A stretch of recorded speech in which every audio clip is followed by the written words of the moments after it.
This is Rock Leach with Social Fire. Larry Reid Live is being exposed for predatory grooming and possible pedophile? Could it possibly really take one to know one? The reason that I say that is because most of the information that many YouTubers have been posting is coming from Larry Reid Live concerning Bishop T.D. Jakes. I've reached out to credible news sources and it's just not true about him being at P. Diddy's parties. However, Larry keeps coming with false evidence. So I looked into Larry Reid's past and found some old videos from Tasha K where she exposed that while he was pastoring, he was an actual predatory groomer, allegedly. And so I have the interview of the alleged victim and the alleged victim's mother and their thoughts on Larry Reid. You don't want to miss this. It is absolutely shocking. I'm going to play the videos and then I'll come back with some commentary. Let's go.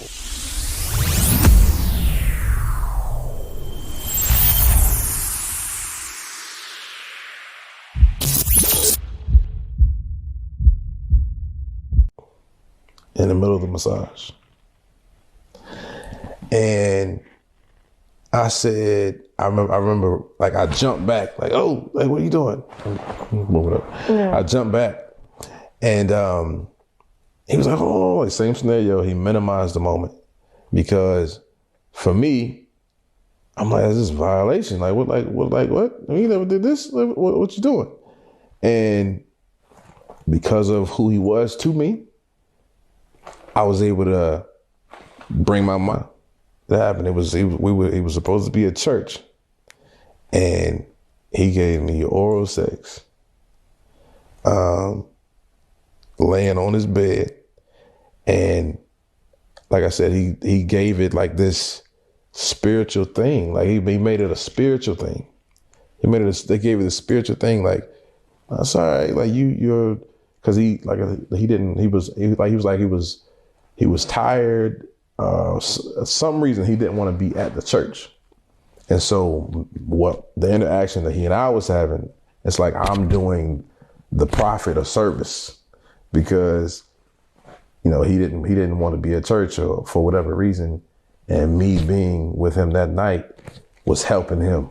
So obviously is he living with Reid at the time, or do you still have a home in the town that you're in, and the boys are staying at your home? Because at this point they're teenagers, and so they're probably self-sufficient at this point. So, and no, there were, when I was in St. Martin, and even before then, he stayed with Reid he stayed at Reid's house. Okay.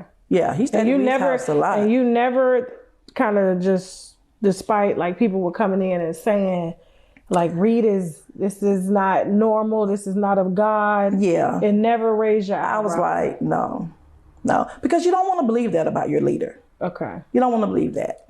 Okay. And did you feel like maybe you had a close enough relationship with your son that, one, it could never be my son, or two, he would come tell me if something was wrong?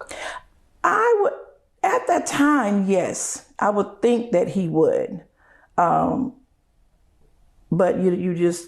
you don't know, because when you're in ministry and other people are with your child a whole lot, and they're in the house with your child, because there was a time, like I said, he was at Reid's house. He was staying at his house. I wasn't staying at his house. Okay. But he was there. Okay. So, yeah. I could tell you kind of sat back on that. Yeah. What were you thinking? Yeah, because as a mother, it's bringing back, you know, it makes me feel like, why didn't I just go with what was said? Why didn't I just go with what I heard? Why not? Why didn't I just go with it? You know, wouldn't be sitting here possibly telling this story. Do you feel like he sent you to St. Martin so you would be out of the way? Because if you're away, he's pretty much with your son all the time. Well, I don't. This is actually sad for me to watch and pay attention to, because I know that this hurt a lot of people, and this kind of thing is still currently going on at somebody's church. Trusting your leader, they manipulate by making it a spiritual thing. My heart goes out to this young man and his mother. I look at her interview and she's filled with regret. She said that she wished that she had to listen to what some of the people were saying about her leader.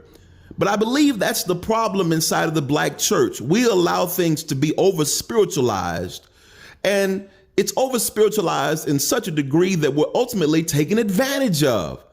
Our children, why did this son not trust his mother more than he trusted his pastor? I don't like this.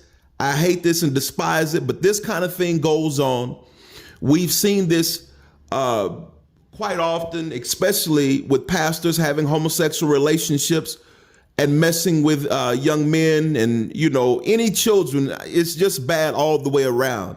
From Bishop Eddie Longs to the allegations against Bishop T.D. Jakes, the unverified allegations against T.D. Jakes, I might add, which are mostly coming from Larry Reid. And I've got to go ahead and put this out there. Whenever I look at Larry Reid's commentary on this, on what's going on with Bishop Jakes, does anybody else notice that most of his dates and times don't make sense? They're going to come forward in 24 hours. Then it turned to 48 hours. Then I believe it turned into 15 days, and it's still nobody has come forward. Has anybody else gotten tired of listening to all this extra stuff? I've reached out to actual credible news sources. They have said that they're not interested because there's no proof. YouTube is the only place that you can say what you want to say with no burden of proof. And this is going on quite often. So I say, in order to know one, you must have been one. Does it really take one to know one? Can you really tell me about predatory grooming? I believe y'all know what I'm trying to say. Anyway, get in the comments. Let me know what your thoughts are on Larry Reid, Pastor Larry Reid, predatory grooming,